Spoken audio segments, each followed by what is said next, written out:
आत्म्याविषयी अणुवाद्यांचे मत.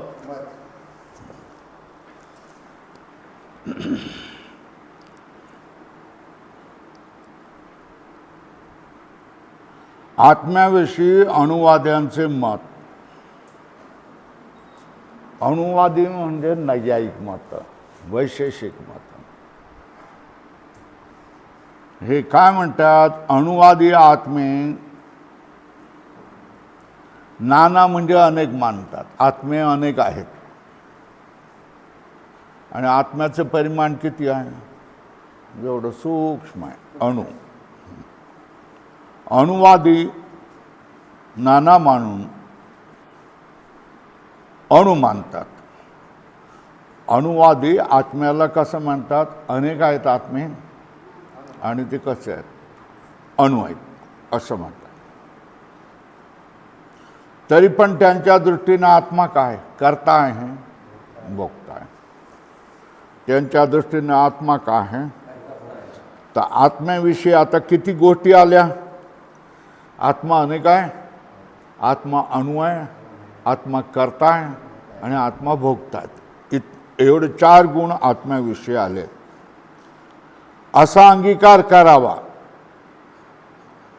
तर अंतःकरणाच्या अणुपक्षामध्ये जो दोष सांगितला आहे तो दोष येईल.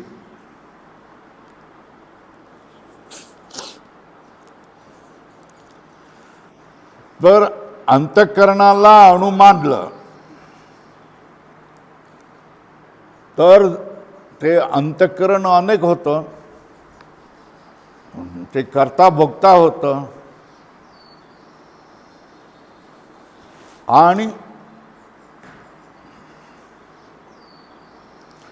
ते नाना बनतं, अनित्य बनतं. एवढे दोष येतात. काय अणुला जर सूक्ष्म मानलं तर अंतःकरणामध्ये अंतःकरण अनित्य बनतं. अंतःकरणामध्ये सूक्ष्म असल्यामुळे एका कोपऱ्यात ते कुठेतरी राहील, दुसऱ्या ठिकाणी राहणार नाही. त्याच्यामुळे एका ठिकाणी जो अनुभव आहे तो दुसऱ्या ठिकाणी अनुभव येणार नाही. बरोबर आहे?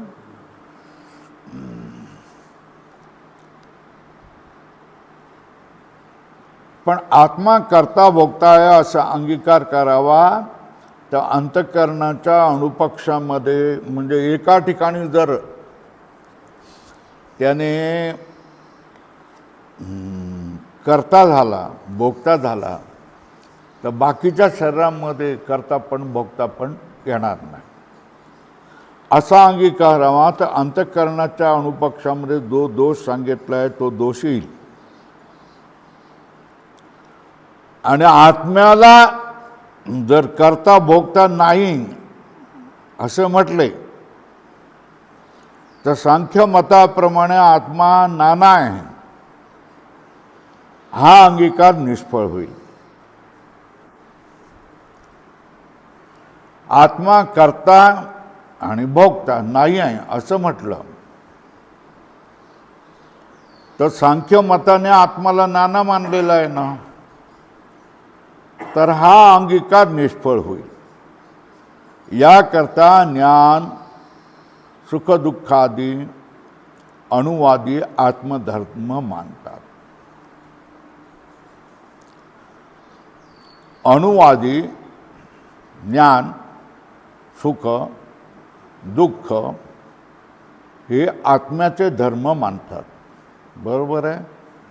असे म्हणतात की आत्मा अणु असल्यामुळे शरीराच्या एक देशात आहे. हे खरे काय? आत्मा अणु असल्यामुळे तो शरीराच्या एक देशामध्ये आहे हे खरे आहे. परंतु कस्तुरीच्या सुगंधाप्रमाणे त्याचे ज्ञान सर्व शरीरात व्याप्त आहे. बरोबर आहे? परंतु कस्तुरीच्या सुगंधाप्रमाणे त्याचे ज्ञान सर्व शरीरात व्याप्त आहे. म्हणून अनुकूल प्रतिकूल संबंधाचा आत्मा अनुभव करतो.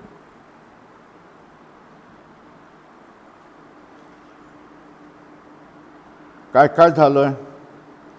अणुवादी ज्ञान, सुख, दुःख हे आत्म्याचे धर्म मानतात आणि असे म्हणतात की आत्मा अणू असल्यामुळे शरीराच्या एक देशात आहे. आत्मा सूक्ष्म आहे, लहान आहे, तो एका कोपऱ्यात कुठेतरी राहील, आहे ना, राहू देत ना. पण कस्तुरीच्या सुगंधाप्रमाणे त्याचे ज्ञान सर्व शरीरात व्याप्त आहे. आत्मा जरी एका ठिकाणी असला तरी कस्तुरीचा सुगंध त्याच्या आसपासच्या सगळ्या प्रदेशामध्ये येतो की नाही? किंवा दिवा एका कोपऱ्यात जरी ठेवला तरी सगळ्या मठाला तो प्रकाशित करतो का नाही? तशा तऱ्हेने आत्मा हे एका शरीराच्या एका कोपऱ्यात जरी राहिला अणू असल्यामुळे, तरी तो सर्व त्याचं ज्ञान मात्र सर्व शरीरात व्याप्त आहे. म्हणून काय करतोय? सगळ्या अनुकूल प्रतिकूल संबंधाचा आत्मा अनुभव करतो. जे एका कोपऱ्यात जरी कुठे जरी आत्मा असला आणि डोक्यामध्ये हातोडा लागला तरी त्याला अनुभव येतो, आत्म्याला अनुभव येतो. का? आत्मा जरी अणू असला तरी त्याचं ज्ञान सर्व शरीरभर पसरलेलं आहे. त्याच्यामुळे हातोडा जरी इकडे लागला तरी त्याला काय होतं आहे? ज्ञान होऊन जातं. त्याचे ज्ञान सर्व शरीरात व्याप्त आहे. म्हणून अनुकूल प्रतिकूल संबंधाचा आत्मा अनुभव करतो. काय? अनुकूल प्रतिकूल संबंधाचा आत्मा अनुभव करतो, म्हणजे त्यास ज्ञान होते. त्याच्यानंतर ते सांगतात श्रुतीमध्ये सुद्धा काय म्हणतोय, वेद देखील काय म्हणतो? आत्म्याला अणु, अणोर अणिया, महतो महियान, अणोर अणियान महतो महियान, अशा तऱ्हेने काय म्हणतात? आत्म्याला काय म्हटलेलं आहे? अणु म्हटलेलं आहे. बरोबर. अनुकूल प्रतिकूल संबंधाचा आत्मा अनुभव करतो, म्हणजे त्यास ज्ञान होते. शिवाय श्रुतीमध्येही आत्मा अणु आहे असे सांगितले आहे. बरोबर आहे. आता अणुवाद्याचे खंडन.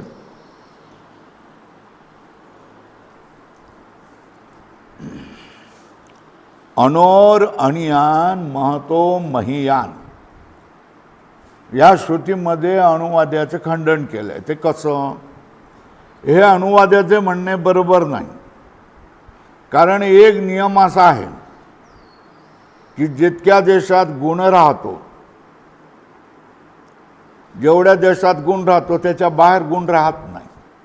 बरोबर आहे. म्हणजे गुणीच्याच ठिकाणी गुण राहतो. जसे रूप हा घटाचा गुण आहे, तो घटात सोडून लाल रंग आहे ना, हा घटाचा गुण आहे. तर लाल रंग जो घटाचा आहे तो घट सोडून बाकीच्या ठिकाणी राहणार नाही. बरोबर आहे. जशा तऱ्हेनं रूप हा घटाचा गुण आहे, लाल रंग हा घटाचा गुण आहे, तर तो घट सोडून बाहेर राहत नाही. त्याचप्रमाणे पहिलं काय? आत्मा कसा आहे? अणू आहे. त्याचा गुण काय? ज्ञान आहे ना. ते ज्ञान देखील आत्मा जेवढ्या ठिकाणी आहे तेवढ्याच ठिकाणी राहणार, बाकीच्या ठिकाणी कसं राहील? नाही राहणार.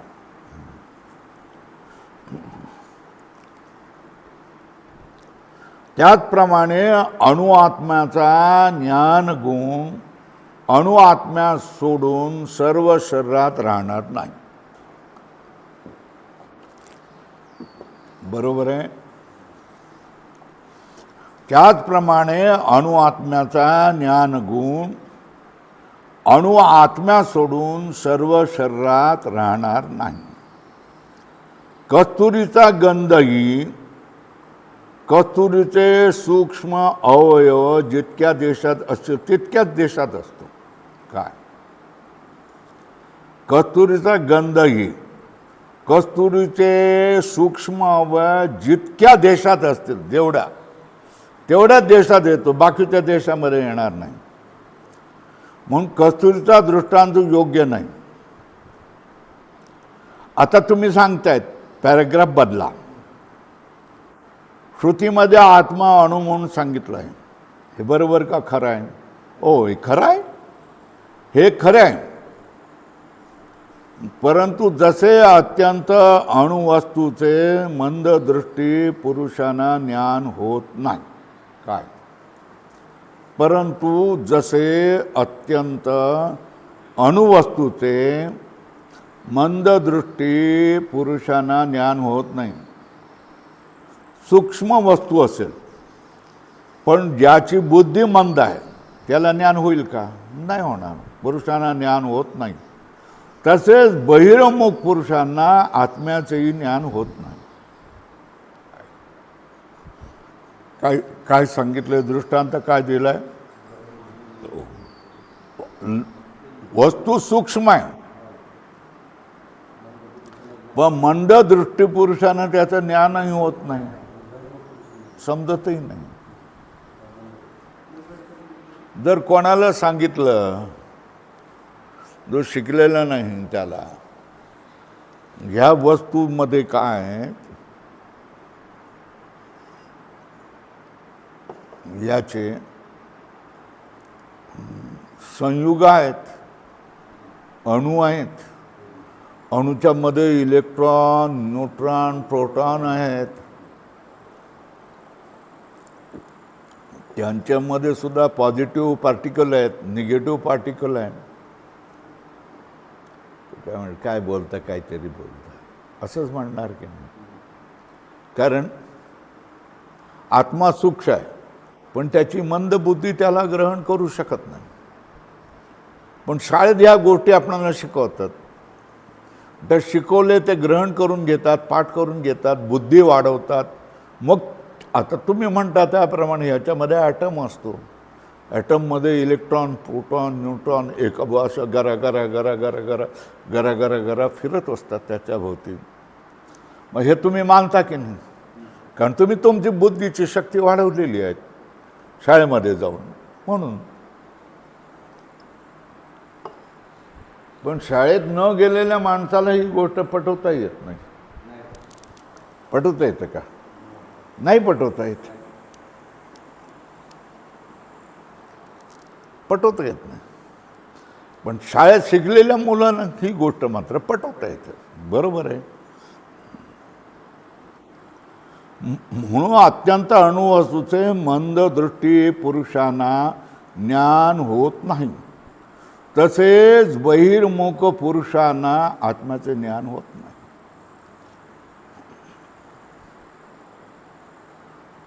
ज्याचा खापर पणजा, खापर पणजा, आजा, वडील,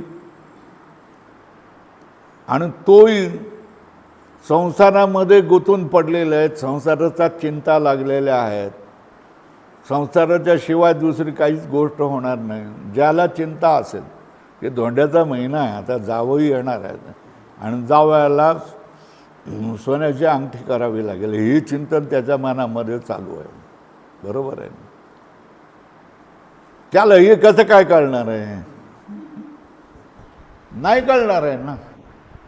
कारण त्याला चिंता लागलेली आहे की जावयाला सत्कार करण्यासाठी कपडे आणायचे आहेत, त्याच्यासाठी अंगठी आणायची, तर मग एवढे पैसे कुठून आणायचे, कसे आणायचे, काय आणायचे, कोणाला सांगायचं, कोण देईल मला, हे चिंतन आहे. मग त्याच्यामध्ये तुमचं राहू द्यात, माझ्यासमोर ही समस्या आहे पहिली. बरोबर आहे ना. ॲक्सिडेंट झालेला आहे, हॉस्पिटलमध्ये ॲडमिट आहे, त्याच्यासमोर पहिली चिंता कसते असते, तुम्हाला सगळ्यांना माहिती आहे ना. कसं ऑपरेशन होईल, काय होईल, त्यासाठी पैसे कसे काय आणायचे, कुठून गोळा करायचे, औषध कुठून आणायचे, काय, ही चिंता असतं की नाही सांगा. असाच त्याने सगळंच मुलगी बाळणपणाला घरी आली हे ना, तर माहेरच्या माणसांना संमिश्र असतं, बरंही वाटतं आणि पण चिंताही होते ना, असतं ना, एवढं सगळं करायचं. परत ते घ्यायला आले, मग त्यांचा सगळ्यांचा सत्कार करायचा आहे, सासूबाईचा, सासऱ्याचा, जावयाचा, बहिणीचा, त्यांच्या आणखी बरोबर आलेल्या लोकांचा. त्यांच्यासाठी सगळ्यांना कपडे घ्या, साड्या घ्या, एकदम जमवलेले पैसे, सोयाबीन विकून जमवलेले पैसे, लाखभर पैसे का जातात की नाही. त्याच्यासमोर कुठला प्रश्न आहे? तो प्रश्न आहे की नाही. मग ही बहिर्मुख माणसं आहेत. तर या बहिर्मुख माणसांना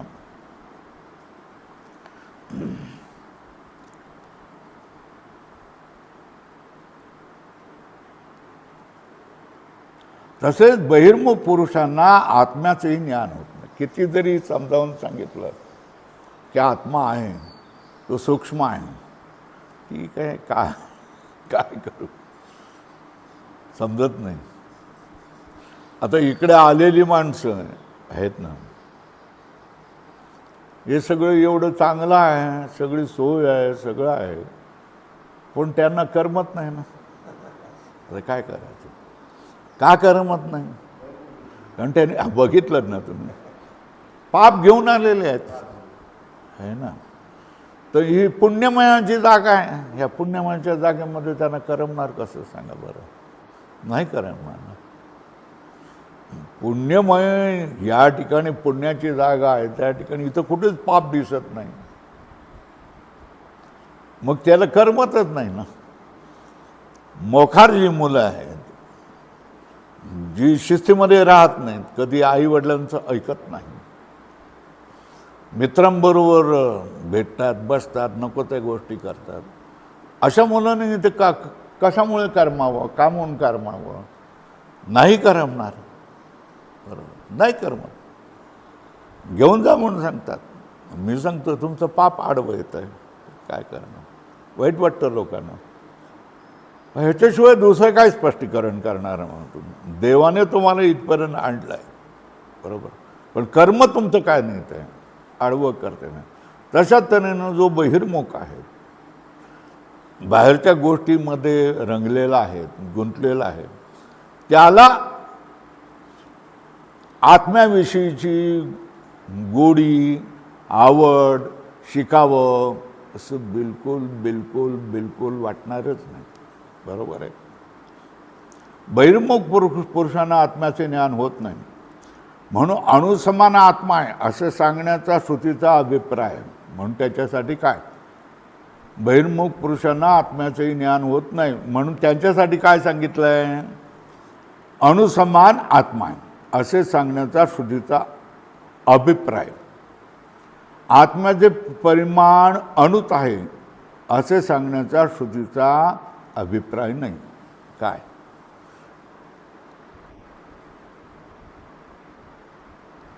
अणु रेणूनी थोकडा तो का आकाश एवढा, हे कोण सांगतात? तुकाराम महाराज सांगतात ना. तर त्याचा अर्थ समजला. थोकडा म्हणजे काय?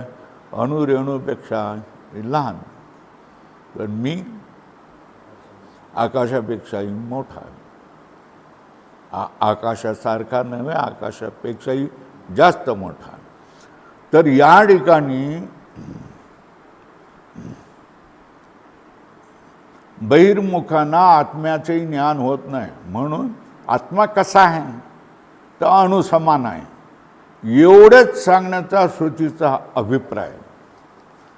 आत्म्याचे परिमाण केवढे? तर ते अणु आहे असं सांगण्याचा श्रुतीचा अभिप्राय नाही आहे. जरा पाणी एकाने तो उठा कोणीतरी.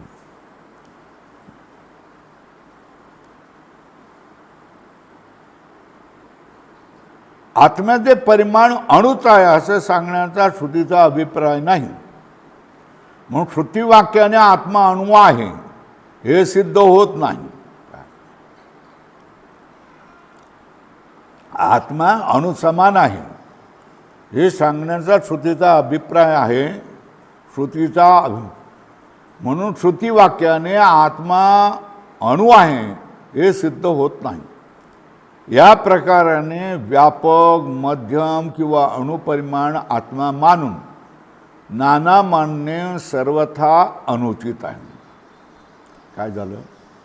अशा प्रकारे आत्म्याला काय म्हणायचं? व्यापक, मध्यम किंवा अणु परिमाण आत्मा मानून नाना मानणे सर्वथा अनुचित आहे. व्यापक आत्मा मानला तरी पण आत्मा नाना होत नाही.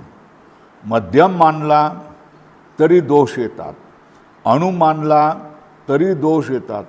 म्हणून आत्म्याला व्यापक, मध्यम किंवा अणुपरिमाण आत्मा मानणं सर्वथा एव अनुचित आहे.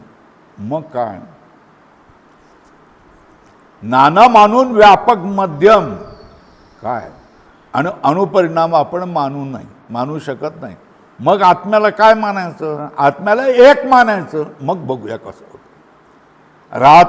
राहत्यापैकी राहता राहिला कोण? आत्मा. याला एक आणि व्यापक आहे असे मानणे युक्तियुक्त आहे. अधोरेखा करा, लाल करा, एवढं करा. आत्मा नाना असू शकत नाही. बरोबर आहे काय?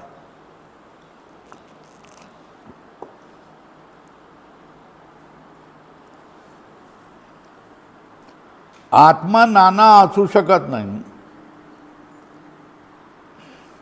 आत्म्याला नाना मानला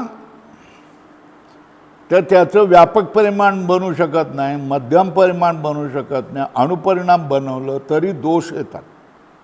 म्हणून काय मानावं लागतं? आत्म्याला एक आणि व्यापक एवढं मानणं युक्तियुक्त आहे. लाल केलं.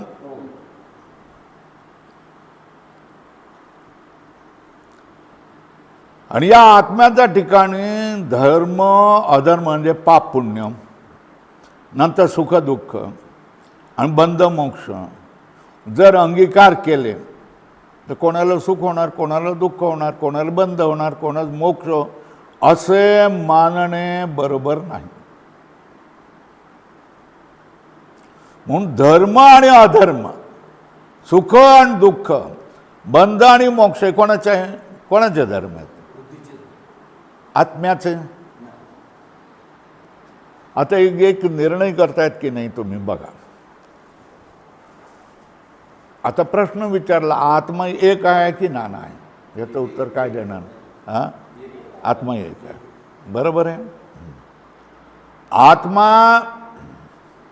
अणु आहे, मध्यम परिमाणवाला आहे का व्यापक परिमाणवाला आहे? त्याच्यावर काय म्हणणार तुम्ही? व्यापक परिमाणावर आहे. आता सुख दुःख, इच्छा द्वेष, पाप पुण्य हे धर्म आत्म्याचं आहेत की नाही आहेत? नाही म्हणायचं. मग समजलं पाहिजे मग हे धर्म कोणाचे आहेत? बुद्धीचे धर्म. बरोबर आहे.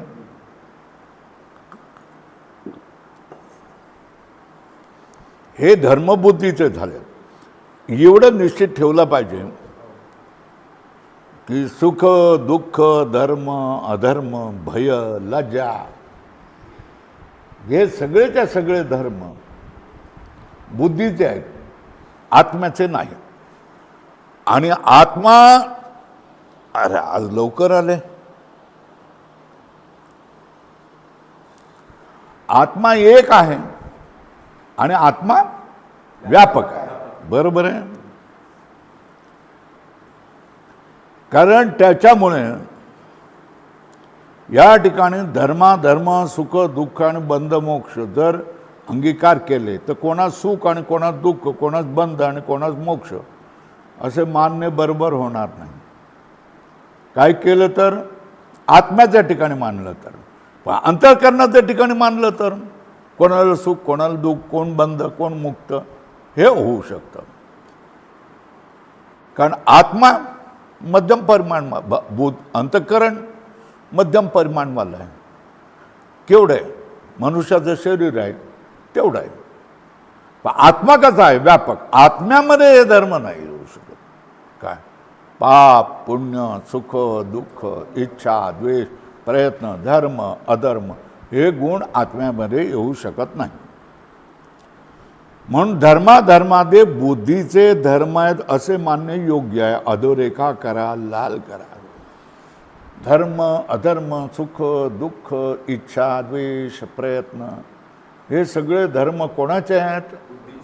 बुद्धीचे आहेत असंच मानणं योग्य आहे. शिष्य म्हणतोय महाराज बुद्धी तर जड आहे, मग तिच्या ठिकाणी धर्म अधर्म असे कसे म्हणता येईल? पुन्हा जड पदार्थ तुमचा मिथ्या असतो आणि मिथ्या पदार्थ कोणास आश्रय होत नाही हा सिद्धांत आहे तुमचा. कच्चा गुरुचा चेला आहे का तो?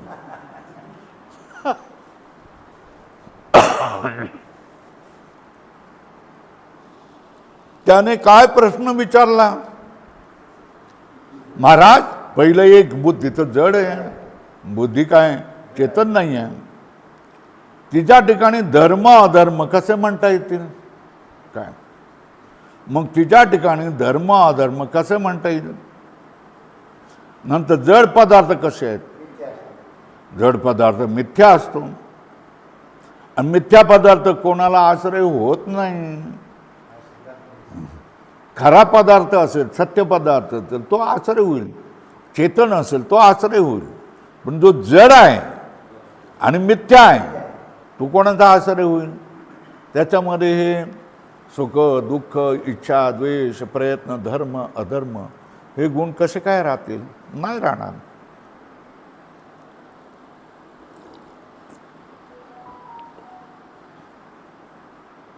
तुझं म्हणणं बरोबर आहे.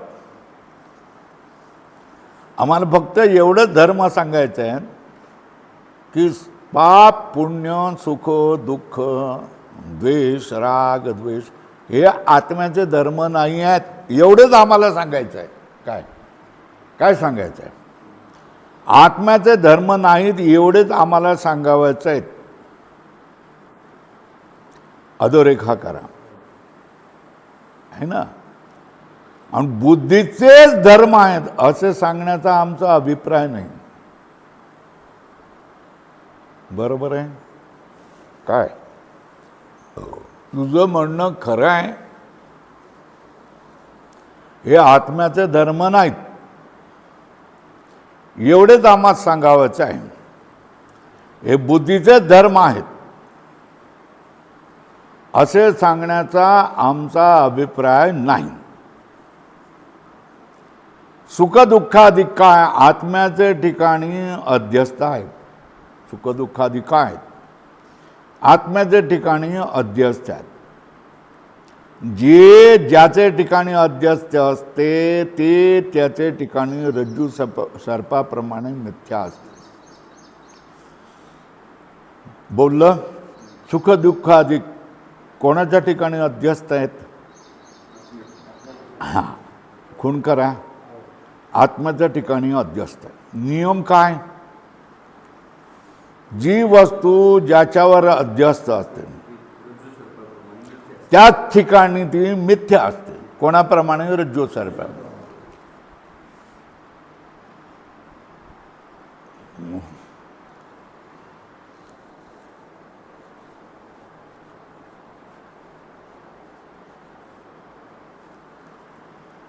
रज्जूने युक्त असणाऱ्या चैतन्यावर सर्प अध्यस्त असतो, अधिष्ठानावर सर्प अध्यस्त असतो. म्हणून जे ज्या ठिकाणी अध्यस्त असते त्याच ठिकाणी ते मिथ्या असते.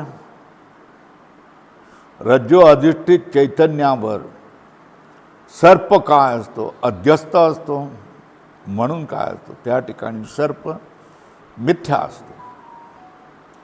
त्याचप्रमाणे बुद्धी आणि सुखाधिक धर्म कुठल्यापासून? बुद्धी, नंतर सुख दुःख हे सगळे धर्म आत्म्याच्या ठिकाणी अध्यस्त असल्यामुळे बुद्धी सुखादी धर्माचा आश्रय नाही. बुद्धी आणि सुख दुःख हे सगळे धर्म आत्म्याच्या ठिकाणी चैतन्यावर अध्यस्त आहेत. बरोबर आहे. असल्यामुळे म्हणून ही बुद्धी सुखादी धर्माचा आश्रय नाही.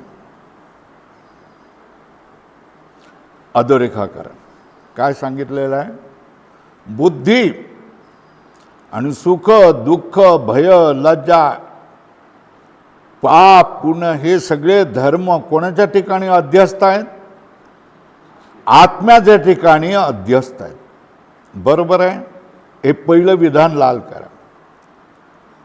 म्हणून बुद्धी सुखादी धर्माचा आश्रय नाही. बुद्धी ही सुखादी धर्माचा आश्रय नाही.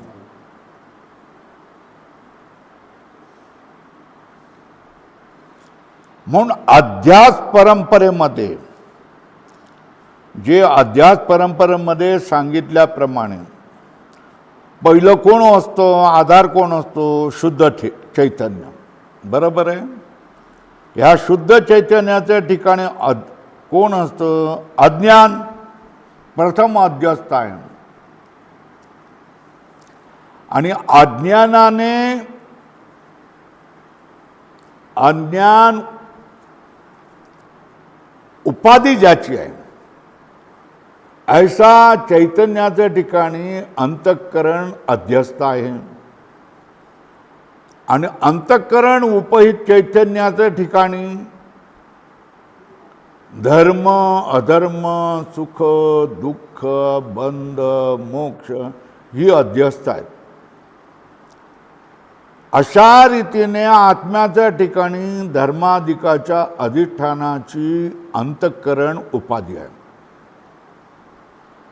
म्हणून अंतःकरणाचे धर्म आहेत असे सांगितले आहेत. बरोबर आहे? ह्याच्यामध्ये खून करा. अध्यात्म परंपरेप्रमाणे शुद्ध चैतन्याच्या ठिकाणी कोणाचा अध्यास आहे? इथून खाली लिहा. इथं असं लिहा, हे शुद्ध चैतन्य. बाण करा. त्याच्यावर कोण आहे अध्यस्त? अज्ञान. बरोबर आहे?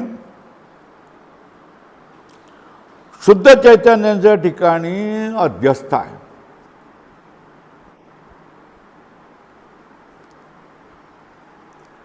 आता या अज्ञानाच्या घेरामध्ये आलेलं जे शुद्ध चैतन्य आहे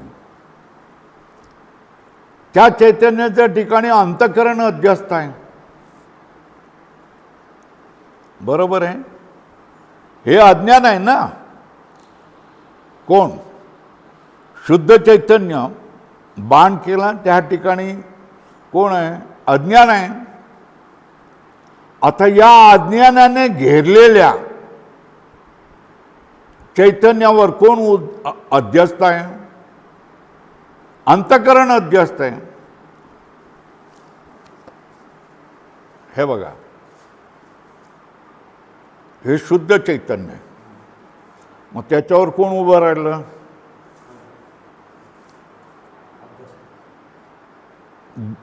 बुद्धी उभी राहिली ना. कोण आहे? शुद्ध चैतन्याच्या ठिकाणी अध्यास परंपरे अज्ञान. हा विसरतो मी. हे शुद्ध चैतन्य. त्याच्यावर कोण उभं राहिलं? उपाधी म्हणून अज्ञान. आता अज्ञान ही उपाधी झाली ना. त्या उपाधीच्या घेरामध्ये शुद्ध जे चैतन्य येईल ते चैतन्य आश्रय बनलं. कोणाचं? अंतःकरणाचं. आता अंतःकरण ही उपाधी बनली. त्या उपाधीच्या ह्याच्यामध्ये कोण? आता हे समजावून सांगतो तुम्हाला हे कसं ते बघा.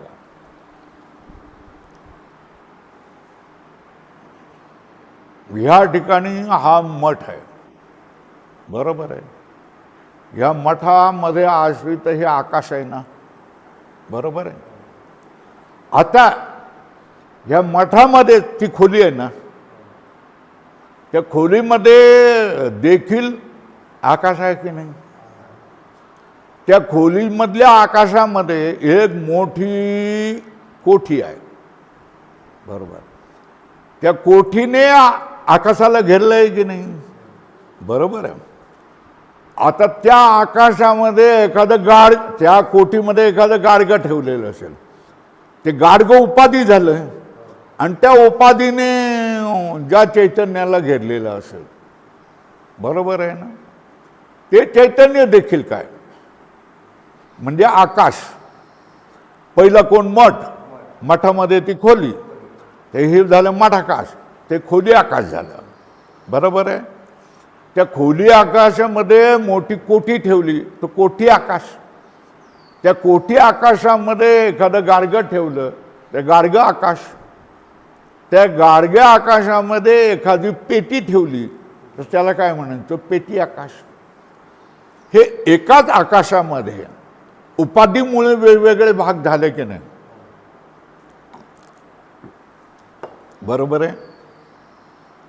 आता हे व्यापक शुद्ध चैतन्य, ह्या शुद्ध चैतन्यावर कोण मिथ्यारूपाने उभा आहे, अज्ञान, बरोबर आहे. तर या अज्ञानाच्या घेऱ्यामध्ये शुद्ध चैतन्य आलं की नाही,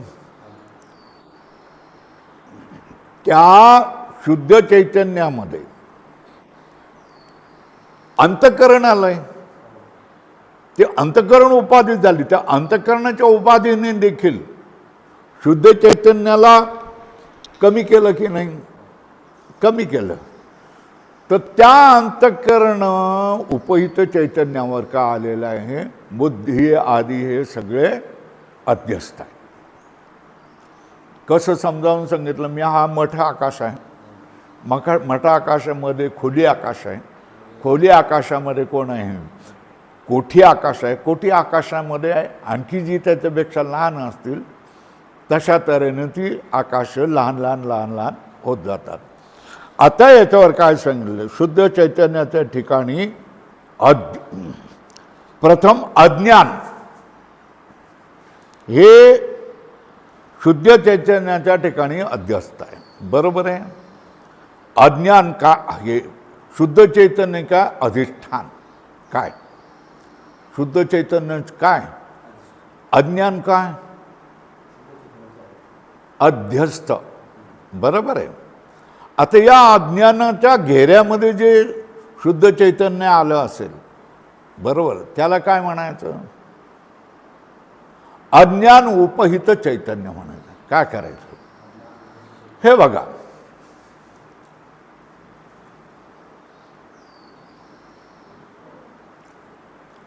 चैतन्य, शुद्ध चैतन्य कधी म्हणाल तुम्ही, ज्या वेळेला उपाधी नसेल त्यावेळेला, बरोबर आहे ना. उपाधी नसेल, कोणाच्या घेऱ्यामध्ये नसेल, तेव्हा त्याला काय म्हणणार तुम्ही, शुद्ध चैतन्य म्हणणार. आता त्याच्यावर अज्ञान आलं, अध्यस्त आलं, बरोबर आहे. मग अध्यस्त आलं, अज्ञान अध्यस्त आलं, तर ह्याच्यामध्ये बोला अधिष्ठान कोण आणि अध्यस्त पदार्थ कोण. अधिष्ठान कोण, अध्यस्त पदार्थ कोण, उपाधी कोण. चला, शुद्ध चैतन्य का आलं, अधिष्ठान आलं आणि उपाधी कोण आली, अज्ञान आले, बरोबर आहे. आता या उपाधीच्या घेऱ्यामध्ये जे शुद्ध चैतन्य आलंय, बरोबर आहे, त्याच्यावर अध्यस्त कोण, अज्ञान उपहित चैतन्यावर अध्यस्त कोण, अंतःकरण, बरोबर आहे. ही अंतःकरण उपाधी झाली, त्याच्या घेऱ्यामध्ये चैतन्य आलं ना, मग ते कोण झालं, उपहित, कोण आलं, बरोबर आहे. त्या अंतःकरण उपहित चैतन्यामध्ये कोण होतील, बुद्धी आणि सगळे अध्यस्त आहेत. कारण अध्यस्त पदार्थ कोणावर असतो, अधिष्ठान चैतन्यावरच असतो. कोणताही अध्यस्त पदार्थ कशावर अध्यस्त असतो, चैतन्य, अधिष्ठान त्याचं कोण असतं, चैतन्य असतं. अज्ञानाचं अधिष्ठान कोण, शुद्ध चैतन्य, बरोबर आहे. अज्ञान उपाधी मानली तर उपहित कोण, त्या उपाधीने घेरलेलं चैतन्य.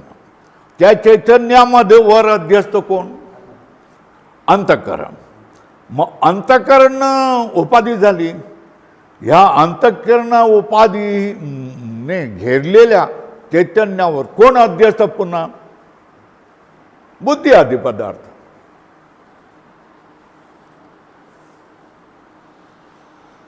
अध्यास परंपरेत लिहून झालं. अध्यास परंपरेत प्रथम अज्ञान शुद्ध चैतन्याच्या ठिकाणी अध्यस्त आहे. बरोबर आहे, पहिली झाली.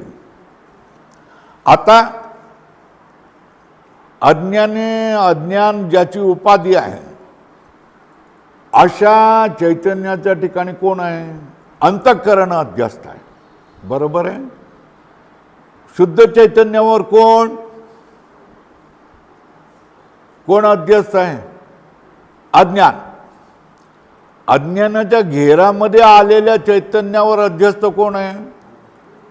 अंतःकरण.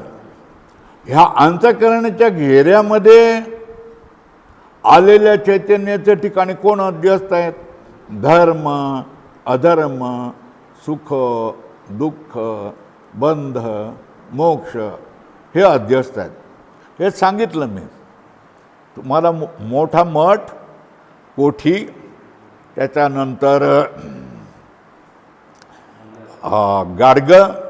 गाडग्यामध्ये बुडकुलं, हे जसे एकमेकांमध्ये गुंतलेले आहेत आणि एकमेकांमध्ये अध्यस्त आहेत, तशाच तऱ्हेने शुद्ध चैतन्यावर कोण? अज्ञान. बरोबर आहे. अज्ञान उपहित चैतन्यावर कोण? अंतःकरण. अंतःकरण उपहित चैतन्यावर कोण? बुद्धी आणि हे सगळे धर्म. कशी आकृती काढाल? शुद्ध चैतन्य, अज्ञान, बाजूला बाण करून अज्ञान उपहित चैतन्य लिहा. त्या अज्ञान उपहित चैतन्यावर उभा बाण करा आणि काय लिहा? अंतःकरण. बरोबर आहे. अंतःकरण काढलं ना, अंतःकरण उपाधी झाली, त्याच्या घेऱ्यामध्ये आलेल्या अंतःकरण उपाहित चैतन्य म्हणणार. बरोबर.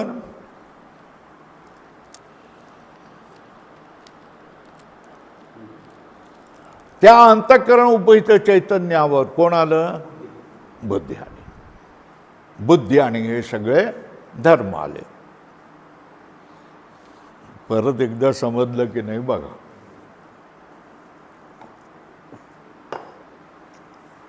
आकृती काढून कसं सांगाल? हे शुद्ध चैतन्य, त्याच्यावर अध्यास कोण? अज्ञान. हा, अज्ञानीला उपाधी म्हणून त्याच्या घेऱ्यामध्ये आलेलं चैतन्य, त्याला काय म्हणायचं? अज्ञान उपहित चैतन्य. बरोबर आहे. आता हे अधिष्ठान झालं, त्याच्यावर अध्यास पदार्थ कोण? बरोबर आहे. हे अध्यास कोण? अंतःकरण. कारण अध्यास कोणावर होतो? अधिष्ठान चैतन्यावरच होतो. म्हणून ही एवढं कठीण करावं लागलं नकाशा. आता अंतःकरणाच्या घेऱ्यामध्ये सुद्धा कोण आलं? चैतन्य आलं. उपहित चैतन्य. त्याच्यावर कोण आले? हे बुद्धी आणि बुद्धीचे धर्म आले. बरोबर आहे. परत एकदा समजून घ्या. पहिल्यांदा कोण? शुद्ध चैतन्य. त्याच्यावर अध्यस्त कोण? अज्ञान. अज्ञानाच्या घेऱ्यामध्ये आलेल्या चैतन्यावर अध्यस्त कोण? अंतःकरण. त्या अंतःकरणाच्या घेऱ्यामध्ये आलेल्या चैतन्यावर अध्यस्त कोण? बुद्धी आणि बस एवढं समजलं की झालं. शुद्ध चैतन्य, त्याच्यावर बाण करून का आलाय? अज्ञान उपहित चैतन्य, त्याच्यावर कोण आलाय? अंतःकरण. अंतःकरण उपहित चैतन्यावर बुद्धी आणि सगळे धर्म. बरोबर आहे. भरकस त्याला समजावून देण्याचा प्रयत्न केलेला आहे.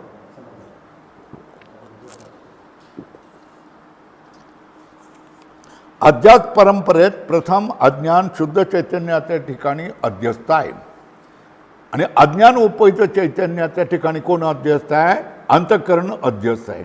आणि अंतःकरण उपहित चैतन्याच्या ठिकाणी कोण आहेत? धर्म, सुख, दुःख, बंध, मोक्ष.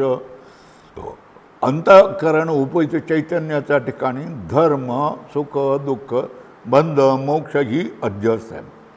बरोबर आहे. या अशा रीतीने आत्म्याच्या ठिकाणी धर्माधिकाच्या अधिष्ठानाची अंतःकरण उपादान आहे.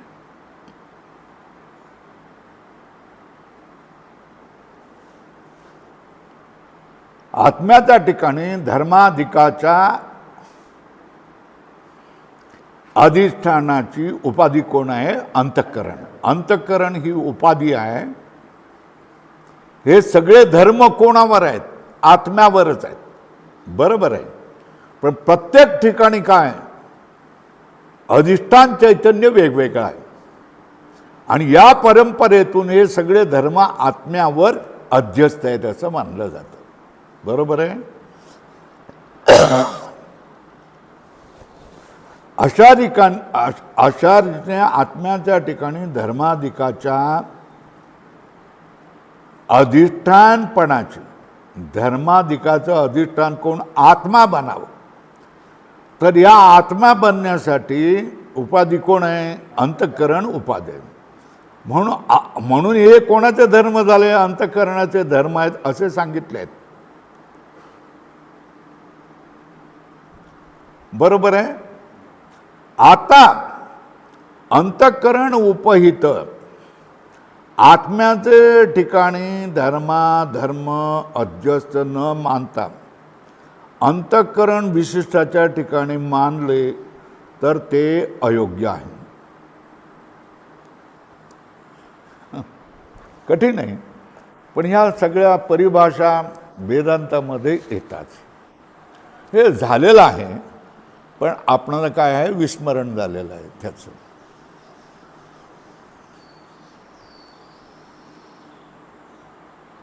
उपाधी आहे, तो उपाधीच्या घेऱ्यामध्ये आलेल्याला काय म्हणतात? उपहित. बरोबर आहे. काय? बरोबर आहे. बघा, हा मठ ही उपाधी मानली तर या मठाच्या घेऱ्यामध्ये जेवढा आकाश आलेला आहे त्याला काय म्हणणार? मठाकाश म्हणणार. बरोबर. ते मठाकाश काय? मुख्यतः महाकाश आहे. पण त्याला मठाकाश हे नाव काय प्राप्त झालं? मठ या उपाधीमुळे. कोणामुळे? मठ ह्या उपाधीमुळे. तर या ठिकाणी आता घटामध्ये घेतला तर आकाश तेच आहे ना, महाकाशच आहे. पण घट उपाधी लहान झाली तर घटाकाश लहान झालं. बरोबर आहे.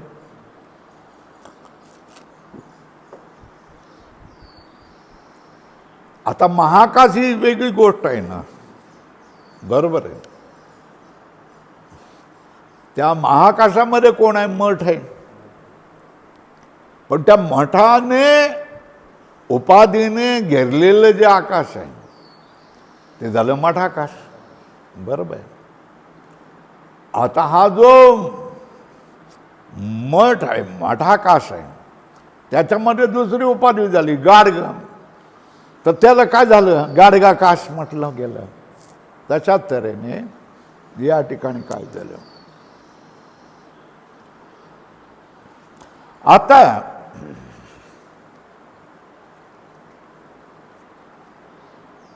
हे बघा, ह्याचा रंग जो आहे ना, हा कसला आहे? भगवा आहे ना. बरोबर आहे ना. तर इथपासून ते इथपर्यंत हा रंग कसा आहे? भगवा आहे. तर हे भगवा रंग हा याचा गुण आहे आणि ते याचं विशेषण आहे. हा कुठेही घेतला तरी भगवा दिसणारच आहे. कुठलाही भाग घेतला तरी भगवा दिसणार आहे. तर ज्या ठिकाणी विशेषण असतं ते सर्व विशेषावर व्यापक असतं. त्याला तुम्ही अलग, विशेषापेक्षा अलग काढू शकत नाही. जसा तऱ्हेने लाल कमळ आहे, त्याचा लाल रंग तुम्ही अलग काढून द्या म्हणून सांगितलं तर जमेल का तुम्हाला? काढता येत नाही ना. काढताच येत नाही ना.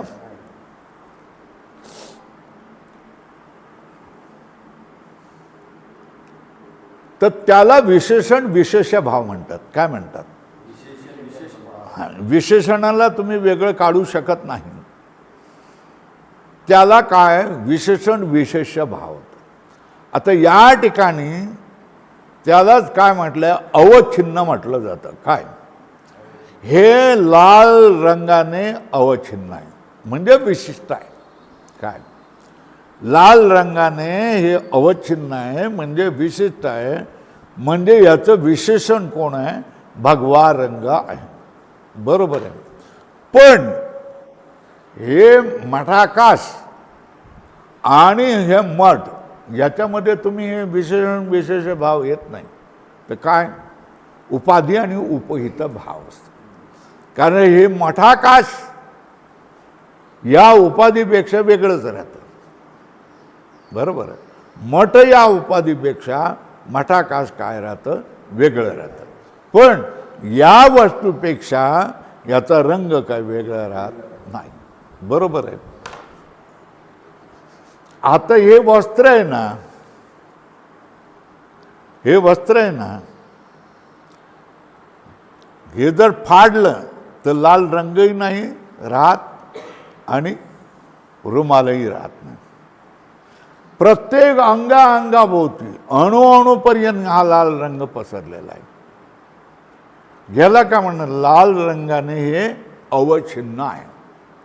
विशेषणाला तुम्ही भिन्न करू शकत नाही. बरोबर. पण ज्या ठिकाणी उपाधी असते ही उपाधी उपहितामध्ये मिसळून गेलेली नसते, अलग राहते. आकाशामध्ये ही उपाधी मिसळलेली नाही. आकाशाला ते दूरच ठेवते, फक्त घेरून दाखवते. एवढं आहे. हे गेलं की महाकाश, एवढं की घेरात आलं की घटाकाश, घेरा गेला की. बरोबर. असं त्याच्यामध्ये युक्त जे होतं अवच्छिन्न असतं. विशेषण ज्या ठिकाणी असतं तिथे तुम्हाला काढून टाकता येत नाही. बरोबर आहे. आता हे तुम्हाला पहिलेही समजवलेलं आहे. हा जीव आणि कुटस्थ आत्म्याविषयी तुम्हाला समजावून ह्या गोष्टी सांगितलेल्या आहेत. जीव असतो हा अविद्या विशिष्ट, बुद्धी विशिष्ट, अज्ञान विशिष्ट असतो. बरोबर आहे. आणि कुटस्थ हा असतो. कुटस्थ त्याला कुटस्थ का म्हटलं जातं ब्रह्मच म्हणावं. तर त्याची उपाधी कोण आहे अविद्या, बुद्धी, अज्ञान ही त्याची उपाधी आहे. म्हणून त्याला कुटस्थ म्हटलं जातं. ही उपाधी गेली तर ते ब्रह्म होऊन जातं. बरोबर आहे ना. पण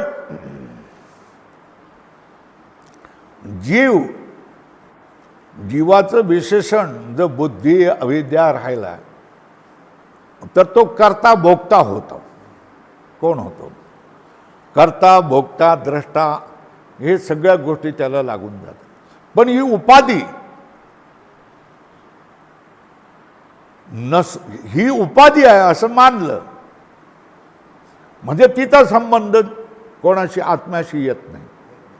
पण तिचं नाव बदलतं, ब्रह्म नाही राहत. काय राहतं कूटस्थ राहतं. बरोबर आहे. त्यालाही नाव झालंय कूटस्थ. कुटस्थ आत्म्याला कुटस्थ कधी म्हणणार जो अंतःकरण, बुद्धी, अविद्या हे जर उपाधी राहिली तर त्याला आपण तुम्ही काय म्हणणार कूटस्थ म्हणणार. पण अंतःकरण बुद्धी विशिष्ट झाला तर त्याचं नाव काय पडणार जीव पडणार. लक्षात येतंय का का नाही. ही जर अवच्छिन्न म्हणजे युक्त राहिला, त्याने युक्त धरून राहिला, त्याच्यामध्ये मिसळून राहिला आहे ना, सोडेनासा झाला तर त्याला काय म्हटलं जाणार जीवया. पण त्याने तिला तो स्वतःला काय म्हणेल आत्मा मी कुठंच आहे साक्षी असं कधी म्हणेल त्यावेळेला तो काय म्हणतोय बुद्धीला, अंतःकरणाला, अविद्येला उपाधी मानतोय आणि मी उपहित आहे असं म्हणतोय. आणि ही उपाधी टाकून दिल्यानंतर तो कसा म्हणेल, तो काय म्हणेल मी ब्रह्म आहे काय म्हणेल. उपाधी टाकल्यानंतर तुम्ही काय होता ब्रह्म होता. परत एकदा समजावून घ्या.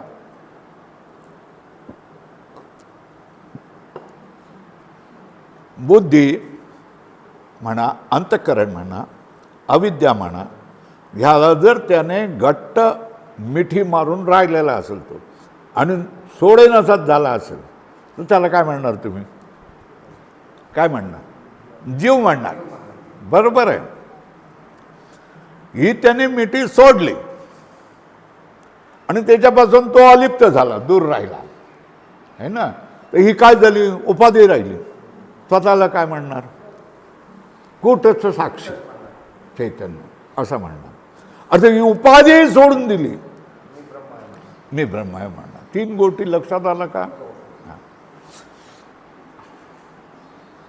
जशा तऱ्हेनं हा रंग याला सोडू शकतच नाही. किती घासून पुसून काढला तर त्याच्या आतमधल्यापासून हा रंग असाच आहे. बरोबर आहे. तर हे चिकटलेलं आहे ना, अलग न करता येण्यासारखं आहे ना. मग ही उपाधी राहिली नाही. काय झालं? ते विशेषण झालं. बुद्धी, अज्ञान, अंतःकरण, अविद्या घ्याला तो सोडेनाचाच झाला, घट्ट पकडून राहिला. नाही, याच्यापासून मी जगू शकत नाही, हे जर गेले तर मी मरून जाईन असं जर म्हणत असेल आहे ना, तर त्याला जन्म मरण लागलं. बुद्धीचं जन्म मरण त्याच्यावर आलं. बरोबर. बुद्धीने खाल्लं पिल्लं, प्राणाने खाल्लं पिल्लं, बुद्धी अंतःकरणामध्ये भय लज्जा आले की तो म्हणणार मला लज्जा आली, मला भय वाढलं. हे कधी विशेषण केलं मानलं तर, अवच्छिन्न मानलं तर, अंतःकरण अवच्छिन्न चैतन्य जीव आहे. बरोबर आहे. आणि अंतःकरण उपयुक्त चैतन्य कोण आहे? कूटस्थ साक्षी आत्मा. आणि उपाधिरहित काय आहे? उपाधिरहित तुम्ही विश्वनाथ, काहीच संसार तुम्हा नाही. बरोबर आहे. तर तो मी ब्रह्म होतो. हे लक्षात आलं का? नाही आलं? बघा, खूप समजावून सांगितलं. उपाधी एकामध्ये एक उपाधी कशी असतात? अंतःकरणाचे धर्म कोणावर? अंतःकरण उपहित चैतन्यावर. बुद्धी आणि बुद्धीचे धर्म हे त्याच्यावर अध्यस्त असतात. पण त्याची उपाधी कोण बनलेली असते? अंतःकरण. बरोबर आहे. म्हणून आपण अंतःकरणामध्ये ते धर्म असतात असं म्हणतो. पण ते धर्म अध्यस्त कोणावर आहे? आत्म्यावरच आहे. सगळे जगातले सगळे धर्म मूळ रूपाने कोणावर आहे? आत्म्यावरच आहे. पण त्याच्या काय असतात? उपाधी असतात. बरोबर आहे. आणि त्या उपाधी अवच्छिन्न चैतन्यावर, उपहित चैतन्यावर ते सगळे धर्म काय असणार? अध्यस्त असतात. बरोबर आहे. म्हणून आत्म्यावर सगळे धर्म अध्यस्त आहेत असं शेवटी म्हटलं जातं. बरोबर आहे. पण प्रत्येक अध्यस्थाचा अधिष्ठान कोण असतो? चैतन्यच असतं. जड पदार्थ असू शकत नाही.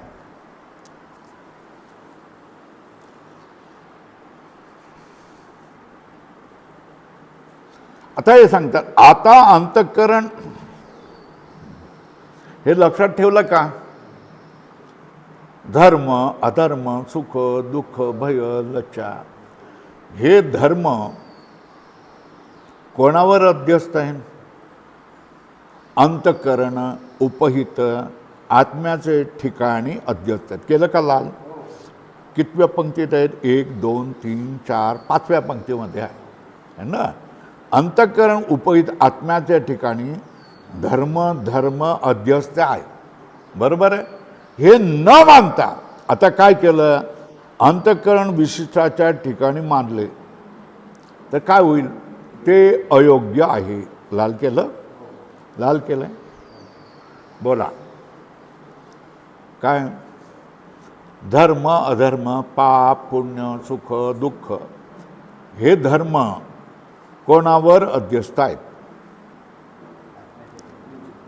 अंतःकरण उपहित चैतन्यावर. आणि कोणावर अध्यस्त नाहीत?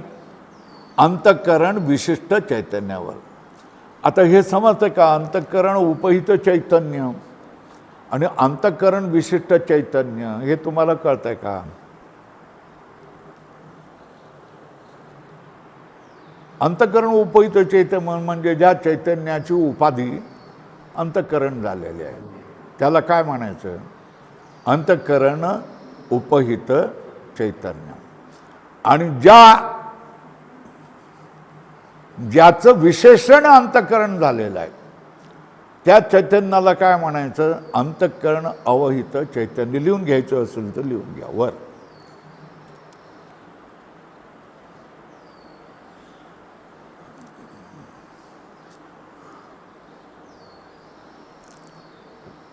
ज्या चैतन्याची उपाधी अंतःकरण झालं आहे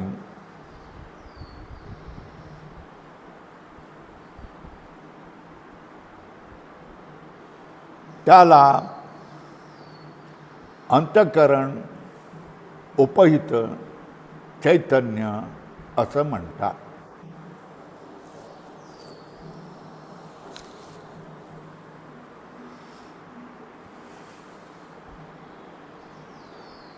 ज्या चैतन्याचं विशेषण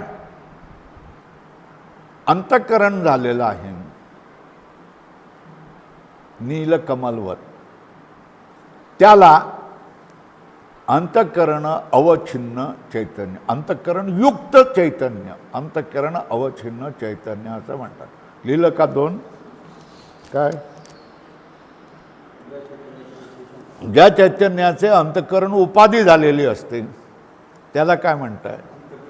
उपहित चैतन्य. ज्या चैतन्याचे विशेषण अंतःकरण झालेलं आहे त्याला काय म्हटलं जातं? अंतःकरण अवच्छिन्न चैतन्य असं म्हणतात.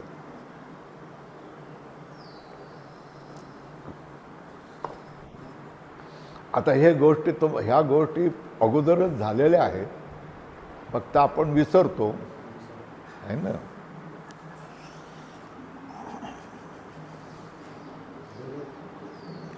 आता चैतन्य किती प्रकारची झाली आहेत मला सांगा? 3 प्रकारची झाली आहेत. एक ब्रह्मचैतन्य म्हटलेलं आहे, ते कसं आहे? निरुपाधिक. कसं आहे ब्रह्मचैतन्य? कसं? बरोबर आहे. अंतःकरण उपहित चैतन्य झालं तर त्याचं नाव काय? कूटस्थ साक्षी. घटवून घेतलेलं आहे, पूर्वीच घटवून घेतलेलं आहे. कूटस्थ साक्षी. अंतःकरण अवच्छिन्न चैतन्य म्हटलं तर कोण झाला? जीव झाला. आलं का लक्षात? काय? निरुपाधिक चैतन्य म्हटलं का त्याचं नाव काय झालं? ब्रह्म. बरोबर आहे. अंतःकरण उपाहित चैतन्य झालं की त्याचं नाव काय झालं? कूटस्थ साक्षी. अंतःकरण अवच्छिन्न चैतन्य झालं की त्याचं नाव काय झालं? जीव झालेलं आहे. मी दाखवू शकतो तुम्हाला आत्ता काढून की हे सगळं मी घटवून घेतलेलं आहे तुमचं.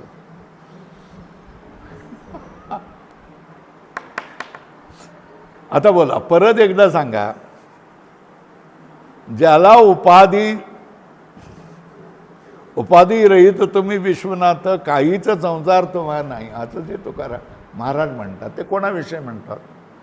ब्रह्माविषयी म्हणतात.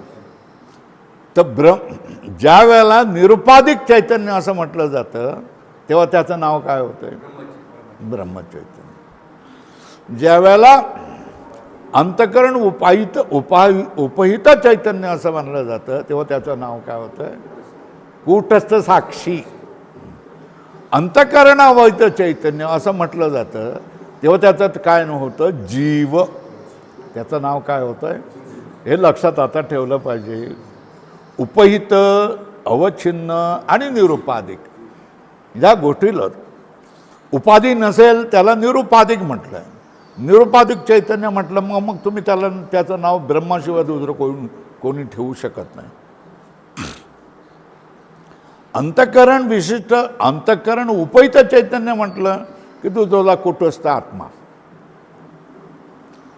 आणि अंतःकरण अवच्छिन्न चैतन्य म्हटलं की काय झाला? तो जीव झाला. बरं.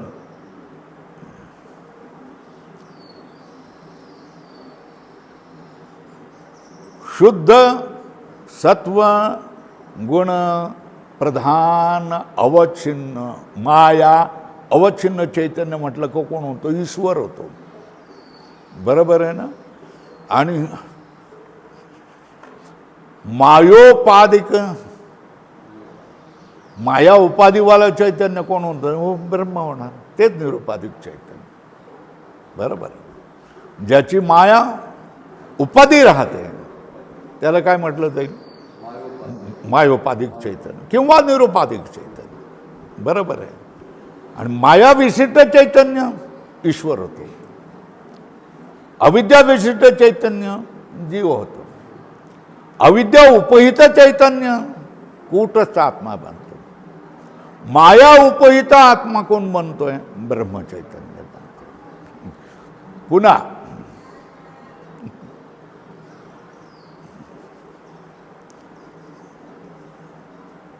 ईश्वर शब्दाचा वाच्यार्थ कोण होतो?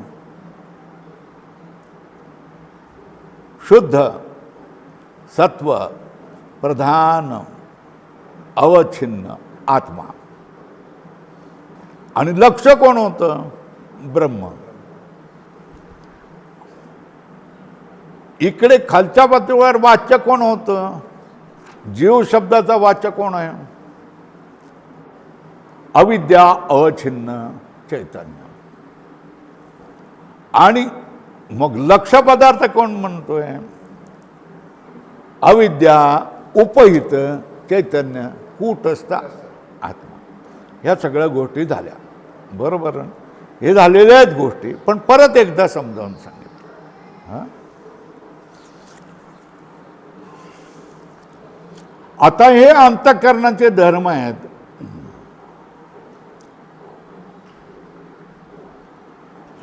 हे अधोरेखा करा. 6व्यामध्ये अंतःकरण उपहित आत्म्याच्या ठिकाणी धर्म अध्यस्त आहेत ते न मानले. काय झालं? अंतःकरण उपहित आत्म्याच्या ठिकाणी धर्म अध्यस्त आहेत ते न मानता. कोणाच्या ठिकाणी मानले? अंतःकरण विशिष्टाच्या ठिकाणी मानले म्हणजे जीवाचे मानले. कोणाचे मानले? जीवाचे मानले. तर ते योग्य की अयोग्य? तर ते अयोग्य आहे. अधोरेखा करा.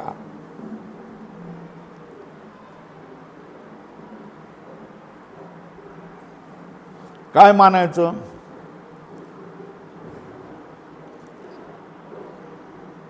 धर्म कोणाच्या ठिकाणी आहेत? अंतःकरण उपहित म्हणजे कूटस्थाच्या ठिकाणी अध्यस्त आहेत ते न मानता. जीवाच्या ठिकाणी साधी गोष्ट आहे.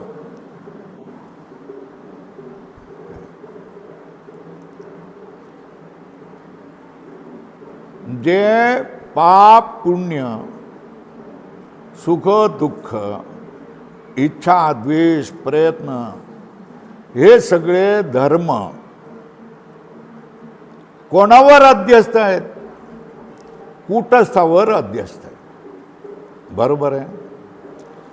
ते कूटस्थावर अध्यस्त आहे असं न मानता जीवावर अध्यस्त आहे असं मानलं तर काय होईल? जीवावर म्हणजे अंतःकरण विशिष्टाच्या ठिकाणी उपद्या जीवावर मानले तर ते अयोग्य आहे.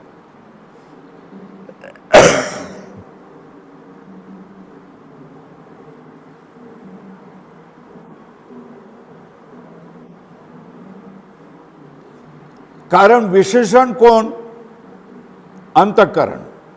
ते कसं आहे? कल्पित आहे.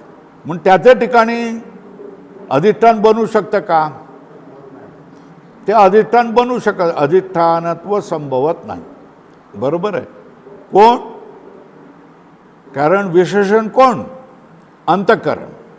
ते कसं आहे? कल्पित आहे. म्हणून त्याच्या ठिकाणी अधिष्ठानत्व संभवत नाही. या अभिप्रायाने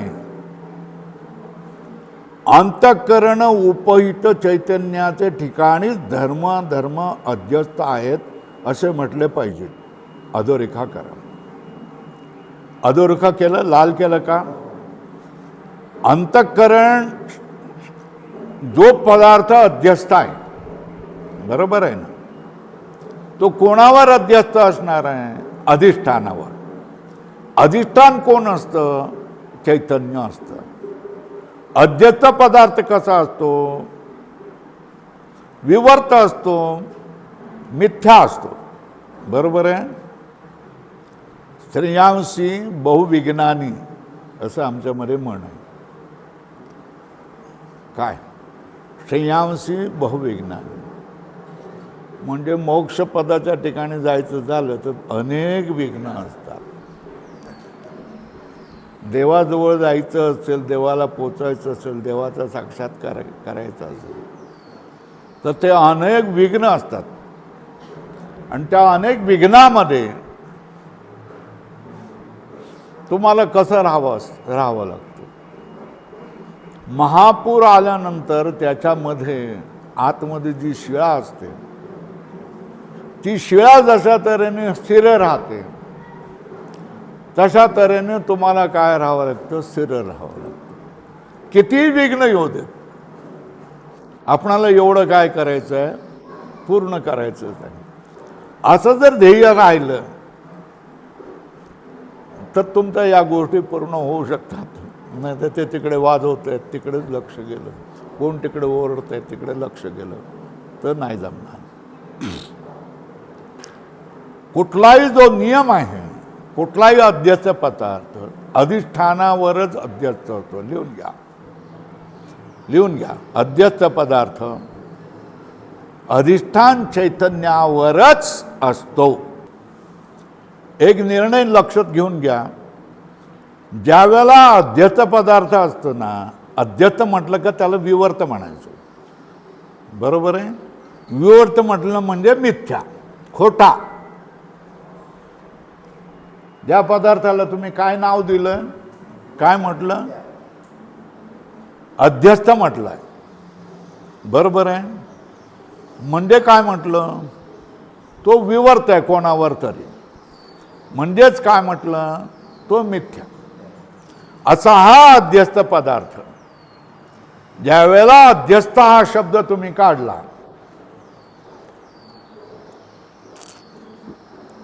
किंवा विवर्त हा शब्द तुम्ही काढला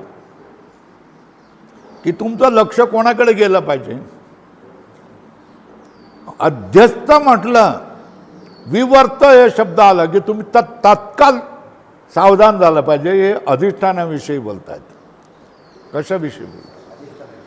आणि ते अधिष्ठान कोण असणार आहे हेही लक्षात घ्या की ते चैतन्यच असणार आहे. काय असणार आहे? बरोबर आहे. अध्यस्त पदार्थ म्हटलं की त्याचं अधिष्ठान कोण असणार आहे? चैतन्य. लिहून घ्या. अध्यस्त लिहिलंय मला वाटतं, वर बघा. अध्यस्त पदार्थाचे अधिष्ठान असतं आणि ते चैतन्यच असतं. असं लिहा, चैतन्यच असतं.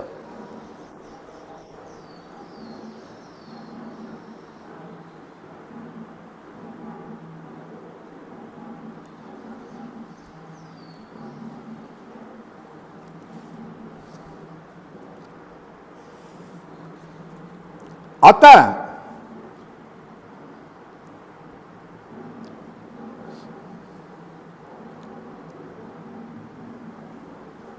बुद्धीचे धर्म, अधर्म, सुख, दुःख हे कोणावर अध्यस्त आहे असा प्रश्न तुम्हाला केला तर काय तुम्ही उत्तर देणार? अंतःकरण उपहित चैतन्यावर. काय उत्तर? काय लिहून घ्यायचं ते? हां, लिहिलं ना. अंतःकरण उपहित चैतन्यावरच हे काय अध्यस्त आहेत. बरोबर आहे.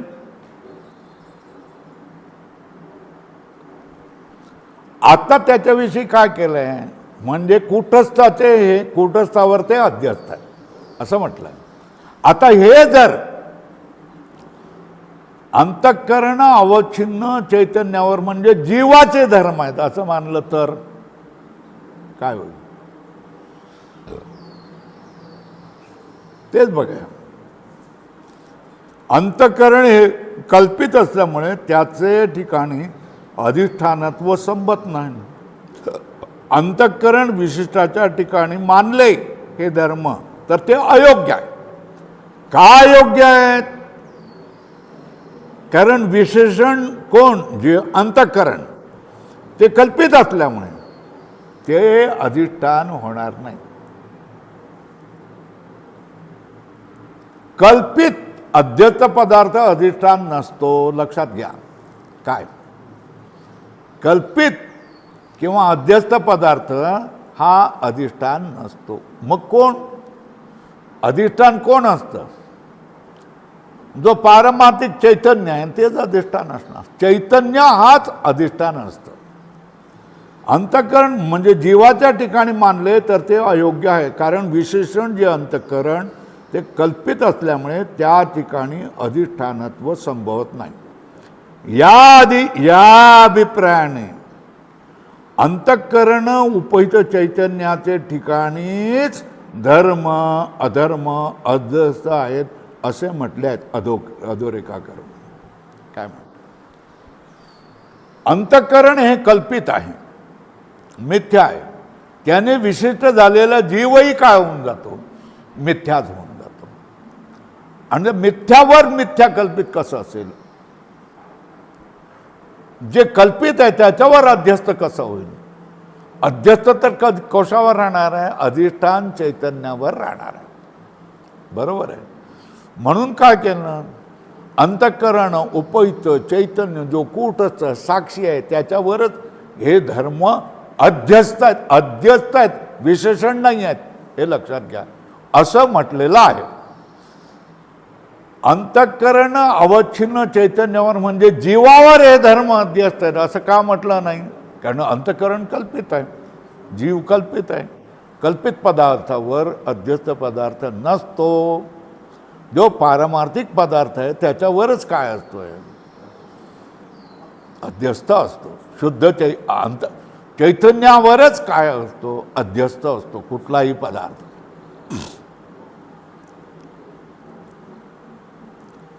या अभिप्रायाने अंतःकरण चैतन्याचे ठिकाणी धर्म अध्यस्त आहेत असे म्हटले पाहिजे. अंतःकरण उपहित चैतन्य म्हणजे कूटस्थ साक्षी. धर्म अध्यस्त आहेत असे म्हटले पाहिजे. उपाधी आपले धर्म उपहितावर घालवित नाही. जो उपाधी आहे तो आपले धर्म उपहितावर घालवत नाही. ते धर्म उपहिताचे होत नाही. ज्याची उपाधी आहे, हा रंग ही उपाधी आहे ना, बरोबर आहे ना. याला तुम्ही लाल पिवळा हिरवा निळा फोटो लावल्या हे सगळं आहे. हे आकाशामध्ये आलं का? मठाकाशामध्ये आलं का? कारण उपाधीचे धर्म उपहितावर येतच नाही, त्याला चिकटत नाही, त्याला लागू होत नाही. ते उपाधीचे धर्म उपाधीमध्येच राहतात. ते उपहितावर येतच नाही. बरोबर आहे. चला आता पुढे.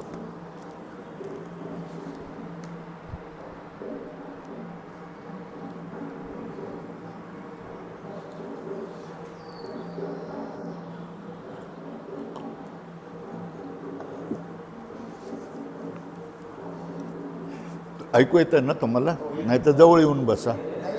हां. उपाधी आपले धर्म उपहितावर घालवित नाही. अधोरेखा करा.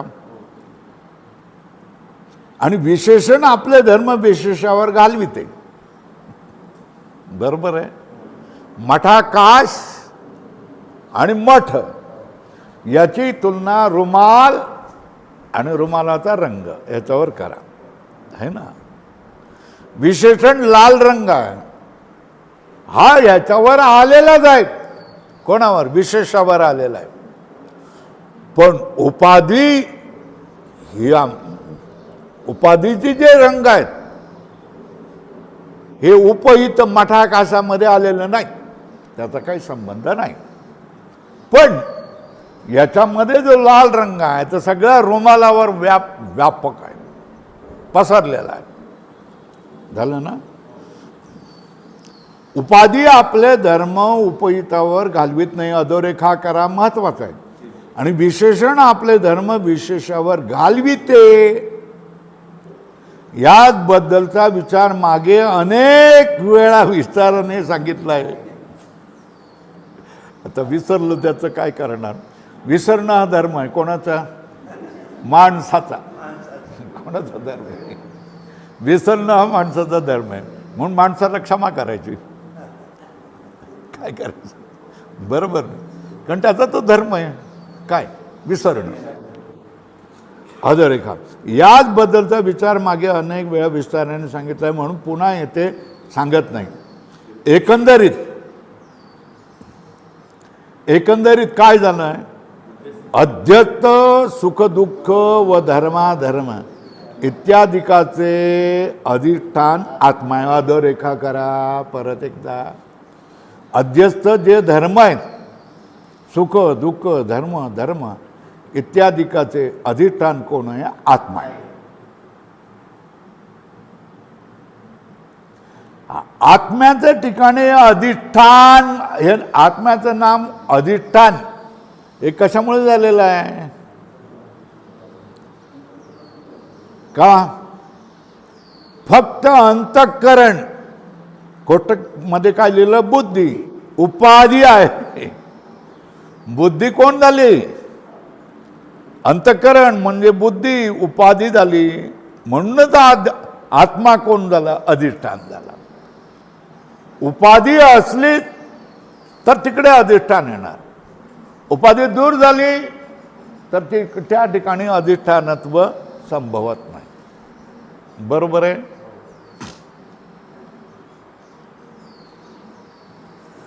परत एकदा समजावून सांगतो.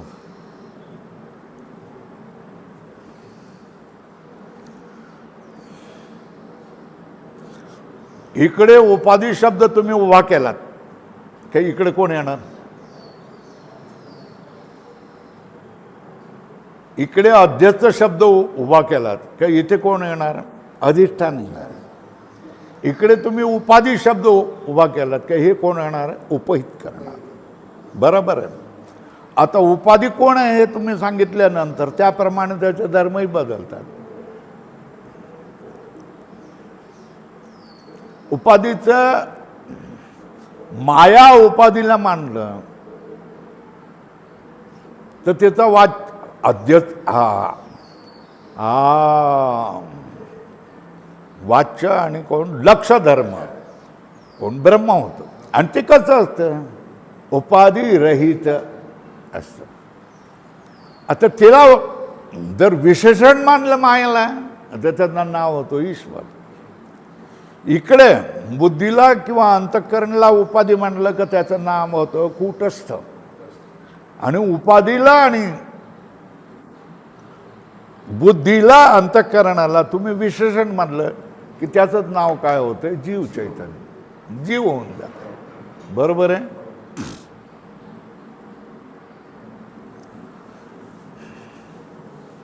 तेव्हा आत्म्याच्या ठिकाणी अधिष्ठान असं नाव येण्यासाठी, बरोबर आहे, अंतःकरण कोण होऊन जावे लागते? बुद्धी उपाधी होईल. बरोबर. अंतःकरण म्हणजे बुद्धी. उपाधी झाली रे झाली की आत्मा काय बनून जातो? अधिष्ठान बनून जातो. बरोबर आहे. अधोरेखा केलीत. म्हणून बुद्धीचे धर्म सांगितले आहेत.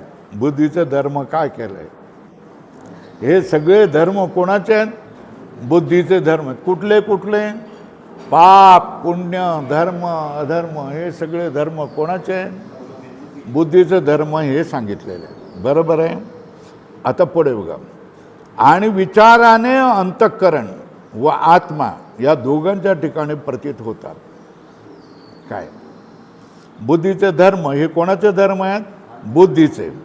अविचाराने हे धर्म अंतःकरण व आत्मा या दोघांच्या ठिकाणी प्रतीत होतात.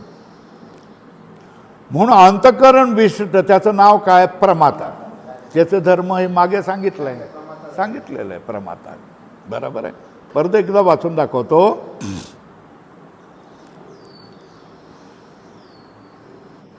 बुद्धीचे धर्म सांगितले आहेत. कोण? पाप पुण्य हे बुद्धीचे धर्म सांगितले आहेत. आणि हे कोणावर येतात? विचार केला नाही, अविचाराने अंतःकरण व आत्मा या दोघांच्या ठिकाणी प्रतीत होतात. म्हणून अंतःकरण विशिष्ट जो प्रमाता आहे त्याचे धर्म सांगितले आहेत. जीवाचे धर्म आहेत हे होतात. अविचाराने हे धर्म कोणाचे होतात? जीवाचे होतात. हे धर्म वास्तविक कोणाचे आहेत? बुद्धीचे आहेत. प्रतीत कसे होतात? जीवाचेही आणि बुद्धीचेही प्रतीत होतात. म्हणून हे धर्म कोणाचे आहेत? अंतःकरण विशिष्ट जो प्रमात आहे त्याचे धर्म आहेत असे मागितले सांगितले. हे कशामुळे? या ठिकाणी उभी रेख काढून ठेवा. अविचाराने, अविद्येने.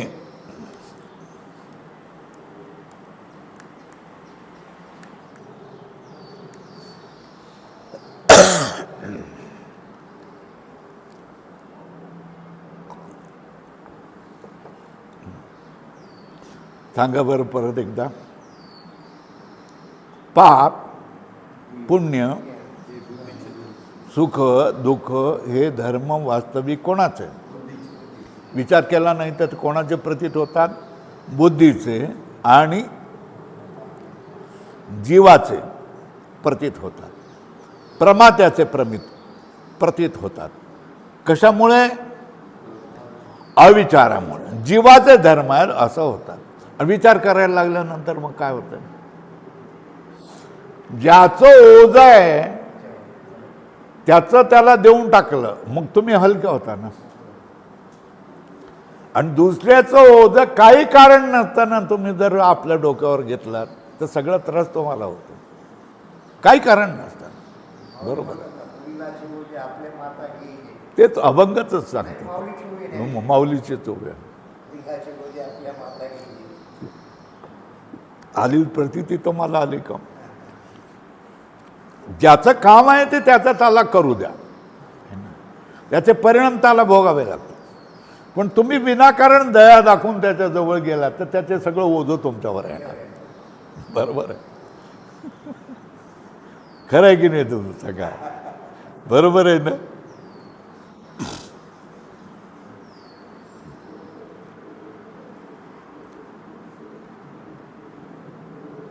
कुठपर्यंत आलो? पेज 247 ना.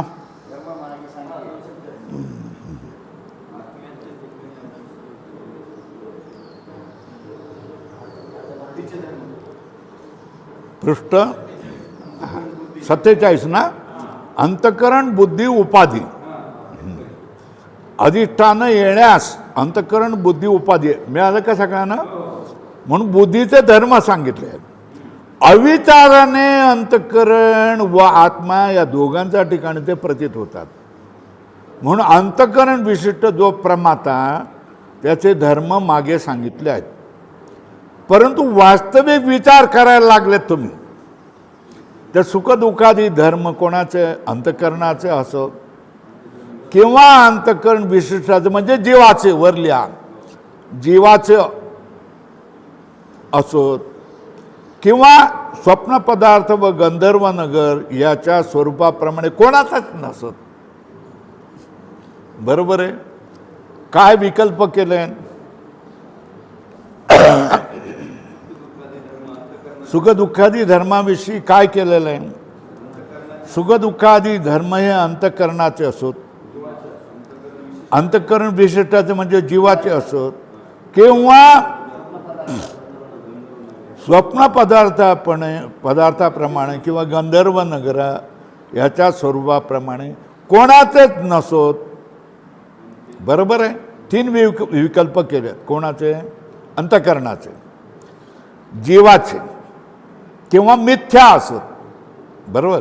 कोणत्याही रीतीने ते आत्म्याचे धर्म नाहीत एवढेच आम्हाला सांगायचं आहे. अधोरेखा करा. महत्वाचं काय सांगितलं? हे धर्म अंतःकरणाचे मानायचं तर अंतःकरणाचे माना. हे धर्म जीवाचे आहेत म्हणायचं तर जीवाचे तुम्ही माना. हे धर्म मिथ्या आहेत, स्वप्न पदार्थाप्रमाणे मिथ्या आहेत असं मानायचं, ते स्वातंत्र्य तुम्हाला आहेत. फक्त एवढंच माना की हे धर्म आत्म्याचे नाहीत. बरोबर आहे? एवढंच आम्हाला सांगायचं. मग आत्म्याच्या ठिकाणी अध्यस्त पण नाहीत का? परत तेच आलं ना, आत्म्याच्या ठिकाणी अध्यस्त आहेत का नाही? आत्म्याच्या ठिकाणी अध्यस्त आहेत हे खरे. अधोरेखा करा. परंतु अध्यस्त असतं ते नक्की लक्षात ठेवायचं. ज्याला अध्यस्त म्हटलंय ना ते सत्य नसते. म्हणून राग द्वेष धर्म अधर्म सुख दुःख बंध मोक्षादी सर्व धर्म रहित एक व्यापक आत्मा आहे, म्हणून तो सतई. याला लाल करा. समजणं हे आहे. एवढं जे चिंतन केलं, एवढं ह्याचं सार हे आहे. बाकीचं विसरला तरी हरकत नाही. नाही समजलं तरी हरकत नाही. ते बघा, फलकट तो संसार हे ते सार एक भगवंत. एवढं लक्षात ठेवायचं. बरोबर आहे. शेवटी निर्णय म्हणून काय सांगितलं? सुखदुःखादी धर्म अंतःकरणाचे असोत, अंतःकरण विशिष्टाचे असोत, किंवा स्वप्न पदार्थ व गंधर्व नगर याच्या स्वरूपाप्रमाणे कोणाचेच नसोत, कोणत्याही रीतीने आत्म्याचे धर्म नाहीत. एवढेच सांगायचे. आत्म्याच्या ठिकाणी अध्यस्त आहे ते खरे, परंतु जे अध्यस्त असते ते सत्य नसते. म्हणून राग द्वेष धर्म अधर्म सुख दुःख बंध मोक्षादी सर्व धर्म रहित एक व्यापक आत्मा आहे, म्हणून तो सत आहे. अधोरेखा करा. बरोबर आहे? लाल केलं. आणि ज्याची ज्ञानाने निवृत्ती होते ते, आणि ज्याची कधीही निवृत्ती होत नाही ते, सर्व पदार्थाचे व पदार्थ निवृत्तीचे अधिष्ठान कोण आहे? सर्व पदार्थाचे अधिष्ठान कोण? सर्व पदार्थाच्या निवृत्तीचे अधिष्ठान कोण? कळलं का? सर्व पदार्थ ज्याच्यावर उभारतात आणि सर्व पदार्थ ज्याच्यावर अभाव होता तोही आत्मा आहे. एवढं लक्षात ठेवलं पाहिजे. आत्मा आहे म्हणून आत्मा काय? सत आहे. आत्मा सत का आहे? सर्व पदार्थाचे अधिष्ठान तो बनतो आणि सर्व पदार्थ निवृत्तीचेही अधिष्ठान तो बनतो, म्हणून आत्मा सत आहे. बरोबर आहे? शिवाय राग द्वेष धर्माधर्म सुख दुःख बंध मोक्ष हे सगळे पदार्थ अध्यस्त आहेत. सर्व धर्मरहित एक व्यापक आत्मा आहे, म्हणून तो सत आहे. सगळे मिथ्या पदार्थ ठरत राहतात कारण ते अध्यस्त आहेत.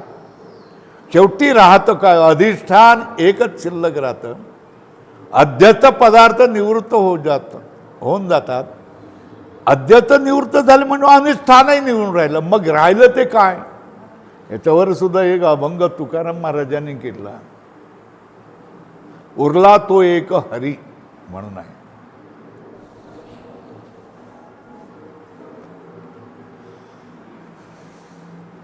आठवत नाही त्याला काय करायचं? 80व्या वर्षी आता किती आठवायचं आणि किती घासत बसायचं सांगा. झालं ना? म्हणून आत्मा सत आहे. एवढं झालं ना? लाल केलं. आता बघा, थोडंसं आहे ना वेळ? थोडासा का नाही? आहे ना? एवढं पूर्ण करू द्यात. आत्माची स्वरूप आहे इथपर्यंत आपण जाऊ.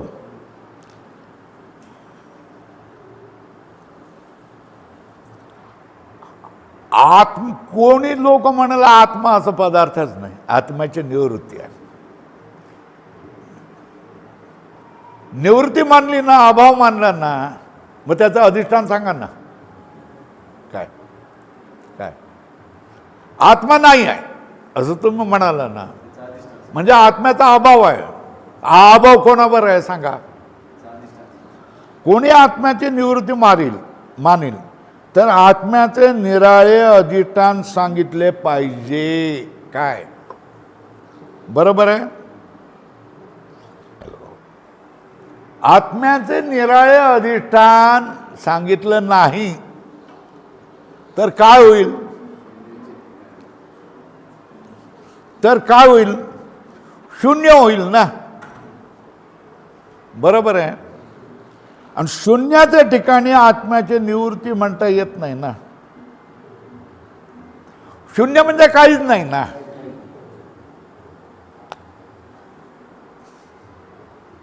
हे बघा आता हे ह्याच्यावर आहे ना, आता ह्याच्यावर म्हणजे काय झालं, ह्याच्यावर अभाव आहे.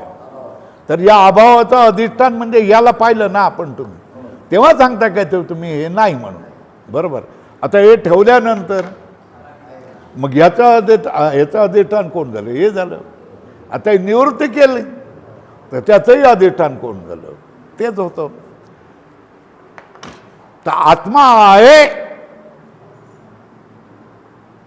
हे जर तुम्ही म्हटलं आत्मा सत आहे तर ठीक आहे, तुमचं चांगलं होणार, कल्याण होणार. पण आत्म्या नाही आहे असं म्हटलात म्हणजे आत्म्याचं काय तुम्ही म्हणतायत, अभाव म्हणतात. अधिष्ठान दाखवा, बाप दाखव नाही तर श्राद्ध कर असं म्हणतात. निवृत्ती केलीच ना, मग कुठे निवृत्ती केली ती सांग. बरोबर आहे. कोणी आत्म्याची निवृत्ती मानेल, बसा बरं तिथे बसा. कोणी आत्म्याची निवृत्ती मानेल तर आत्म्याचे निराळे अधिष्ठान सांगितले पाहिजे. बरोबर आहे. निवृत्ती मानली, आत्मा नाही असं म्हणालात तर मग कुठे नाही तो सांग, त्याचं अधिष्ठान सांगावं लागेल. बरोबर आहे. एक आम्ही कुठे म्हणतो अधिष्ठान शून्य आहे, बस शून्याच्या ठिकाणी तर आत्म्याची निवृत्ती म्हणता येणार नाही. शून्याच्या ठिकाणी काहीच उभं राहत नाही. हे बघा आता तुम्ही जर असं म्हटलं की स्वामीजी हा सगळा एवढा आश्रम ना, कोणी म्हणतो अधिक ज्याला एकनिष्ठ म्हटलं जातं किंवा अधिक प्रेम आहे त्याला, स्वामीजीने हा आश्रम शून्यातून निर्माण केला.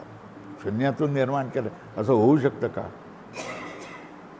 होऊ शकतं का? काही गोष्ट शून्यातून उभी राहू शकतं का? नाही. काहीतरी उभं केलं म्हणजे कार्य केलं ना, मग त्या कार्याला उपादान कारण लागणार का नाही लागणार? लागणार ना. मग हे कार्य उभं केलं तर अगोदर तिथे जमीन होती की नाही? होती की नाही? शून्य कसं काय म्हणतात, शून्यातून कसं काय म्हणतात? बरोबर. त्याच्याशिवाय काय करावं लागतं? इथे लाकडं बिकडं आणणारा, पाचड आणणारा कोणीतरी माणूस होता का नाही? त्याने लाकडं आणून टाकली, पाचड आणून टाकलं, परत ते काय करणार? गुतवणारं, फोडणारं, कापणारं असं कोणी होतं का नाही होतं? मग शून्यातून कसं काय म्हणतं? शून्यातून काही उत्पन्न होतं का नाही होतं? काय शून्यातून उभं केलं हे म्हणणं बरोबर आहे की खोटं आहे? लक्षात येतंय का? शून्याच्या ठिकाणी तर आत्म्याची निवृत्ती म्हणता येत नाही.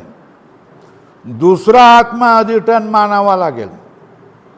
दुसऱ्या आत्माचंही काय, तिसरा आत्मा अधिष्ठान मानावा लागेल. त्याला काय म्हणतात? अनवस्था प्रसंग. काय सगळेच विस्कळीत गेले. एका आत्म्यासाठी दुसरा आत्मा, दुसऱ्या आत्म्यासाठी तिसरा, तिसरा चौथा, पाचवा, किती तुम्ही मानणार? शिवाय आत्म्याची निवृत्ती मानणाऱ्यास असे विचारावे लागते. काय आत्म्याची निवृत्ती म्हणजे आत्मा नाही. काय काय तुम्ही जो आत्मा मानतात असे आहेत की नाही? बौद्ध आहेत. तुमचा आत्मा बित्मा आम्ही मानत नाही. मग कोण आहे? विज्ञानच आहे असं म्हणतात.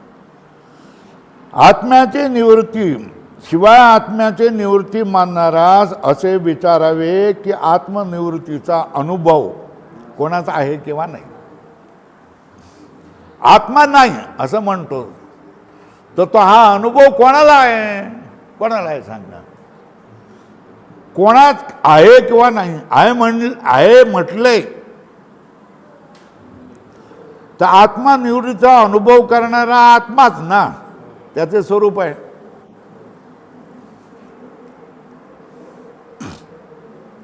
अरे भाऊ, इथे हे आहे हे सांगणारा आत्मा, अनुभव करणारा कोण आहे? आत्मा.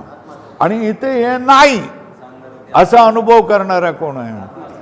तर तू जर म्हणत असेल की आत्मा काही नाही आहे, शून्य आहे, जगाच्या पूर्वीला शून्य असते, मग शून्य आहे हे अनुभव करणारा आणि तुम्हाला आम्हाला सांगणारा कोणीतरी वेगळा मानावा लागेल का नाही मानावा लागेल?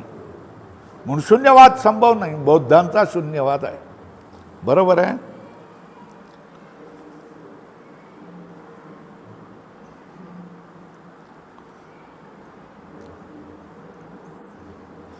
अनुभव करणारा आत्मा त्याचे स्वरूप आहे.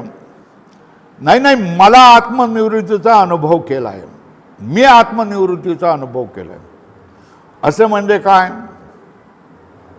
हे बघा, माझ्या मस्तक छेदाचा अनुभव मीच केला आहे. मस्तक छिन्न झालं तर त्याचा अनुभव राहतो का? अनुभव करणाऱ्यालाच तुम्ही खलास केला की नाही? मग अनुभव करता कसा आहे म्हणूनही म्हणणारा अनुभव करता मानावा लागतो आणि नाही असं म्हणणारा अनुभव करताही मानावा लागतो. तो साक्षी चेता तुम्ही मानल्याशिवाय आहे नाही, असती नास्ती ही गोष्ट संभवत नाही.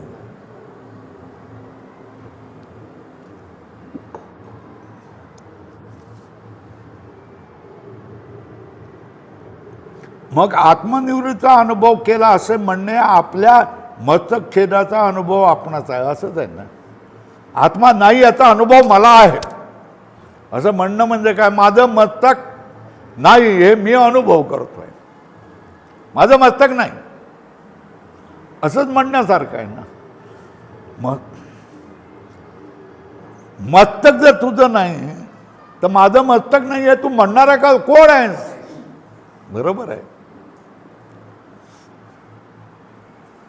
म्हणून आत्म्याच्या निवृत्तीचा अनुभव कोणासही घडत नाही हे लक्षात घ्या. आत्मा नाही असं कोणी म्हणत नाही.